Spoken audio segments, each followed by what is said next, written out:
Après les frappes américaines sur l'Iran, quel impact sur la région? Focus sur la Turquie, frontalière sur une zone autour de 500 km avec l'Iran. Quel est son rôle? Le ministre iranien des Affaires étrangères était au moment des frappes contre son pays à l'Organisation de la coopération islamique. Il était à Istanbul. On va en parler avec notre invité, Benjamin Couteau. Bonjour, vous êtes Bonjour. chercheur au Centre Grande Europe de l'Institut Jacques Delors. La Turquie qui n'est pas dans un rôle simple, c'est-à-dire qu'elle dit à la fois qu'elle condamne les frappes américaines, mais que l'Iran ne peut pas se doter d'une arme nucléaire. On est clairement entre deux chaises. Oui, c'est la position historique de la Turquie d'être pas très fan d'avoir un voisin qui cherche à avoir l'arme nucléaire, et je pense que personne ne serait content d'être dans cette position. Il ne faut pas oublier que c'est aussi un pays qui, au-delà de l'Iran, se dit encore de la déstabilisation dans mon voisinage. C'est un pays qui est voisin de l'Ukraine et de la Russie par la mer Noire, de l'Azerbaïdjan et de l'Arménie qui, on le sait, se sont fait la guerre il y a 5 ans, de la Syrie notamment, il ne faut pas l'oublier, et donc elle est clairement... Et comment vous la qualifieriez? Vous diriez c'est un allié, un ami, c'est quoi le bon terme? Ouais. Je pense que c'est un voisin et on ne choisit pas ses voisins, donc on essaie de faire avec. Et aujourd'hui, ce que j'allais dire, c'est qu'effectivement, elle fait avec parce qu'elle a besoin de l'Iran pour beaucoup de questions, notamment sur le plan énergétique, sur le plan économique. C'est aussi un pays qui, vous l'avez dit, partage une frontière de plus de 500 km. Donc forcément, il y a aussi beaucoup de mouvements de population qui se font. C'est aussi la question migratoire qui est soulevée par les frappes américaines. Mais ce que je voulais dire, c'est donc elle a cette position aussi d'entre-deux qui est d'autant plus compliquée que depuis que Donald Trump est à la Maison-Blanche, la Turquie essaye absolument d'avoir l'oreille du président américain pour pousser ses intérêts. Et aujourd'hui, non seulement elle essaie de jouer ce rôle de médiateur régional, donc elle essaie, malgré les frappes, de dire on va continuer à pousser pour avoir des discussions entre les États-Unis et l'Iran, encore aujourd'hui.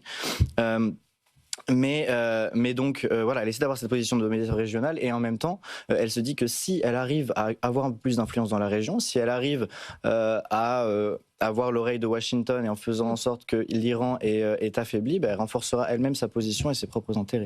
Annalisa. Justement, Erdogan veut toujours jouer ce rôle de médiateur dans plusieurs dossiers. On l'a vu déjà dans le dossier russo-ukrainien. Là, dans ce dossier-là, est-ce que ça peut vraiment marcher? Est-ce que Erdogan peut arriver à trouver un compromis entre les deux, entre Téhéran et Washington?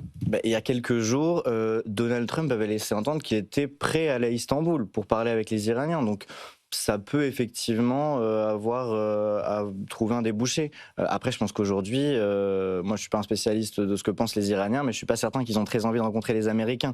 Donc Erdogan, lui, continue dans sa position à trouver un entre-deux, mais je sais pas si ça peut vraiment avoir un débouché dans l'immédiat. Mais il vend Istanbul quand même, Erdogan, comme une place de négociation internationale quasiment neutre. C'est valable pour la question ukrainienne comme la question iranienne. Ah oui, la Turquie essaie de jouer un rôle qui essaie de se placer aujourd'hui comme un acteur incontournable dans la région. Et dans la région, c'est-à-dire aujourd'hui au niveau mondial, parce que quand on voit ce qui se passe entre la Russie et l'Ukraine, entre les États-Unis, Israël et l'Iran, la Turquie est dans une position qui est stratégique sur le plan international et pas seulement sur le plan régional. Sujet migratoire quand même fort, avec la menace d'arrivée d'Iraniens. Ça s'est déjà passé avec des Syriens, ça fait partie des craintes les plus importantes. Clairement, parce que Erdogan, il a joué sa réélection en 2023 sur ça. L'argument principal de l'opposition, c'était de dire on va aujourd'hui mettre dehors, pour parler assez franchement, les Syriens qui étaient venus en Turquie. Il y a un fort racisme au sein de la population turque. Et donc c'est vrai que si on se retrouve avec de nouveaux réfugiés, la Turquie est le pays qui accueille aujourd'hui le plus de réfugiés au monde, ça va mécontenter la population. Et ça, c'est absolument pas ce que cherche à faire Erdogan. Et il a dit d'ailleurs, c'est pas seulement un problème turc, mais c'est un problème européen. Donc il a laissé sous-entendre que si jamais il y avait une vague de réfugiés massive en provenance d'Iran, l'Europe, il ne fermerait pas les frontières vis-à-vis de l'Europe, et l'Europe serait donc de facto en première ligne. Je pense qu'il essaie aussi de mettre la pression sur ses partenaires occidentaux. Il a dit à l'Europe, et il le dit depuis le début, depuis le 7 octobre, il dit vous devez prendre une position plus franche, arrêtez d'être silencieux sur cette question-là, et il essaie de jouer de tous ces facteurs-là. L'Europe qui a du mal à se positionner aussi, avec Emmanuel Macron qui paraît à contre-courant quand il fait des déclarations sur des demandes de paix alors qu'il y a les frappes américaines. Comment vous regardez la position européenne?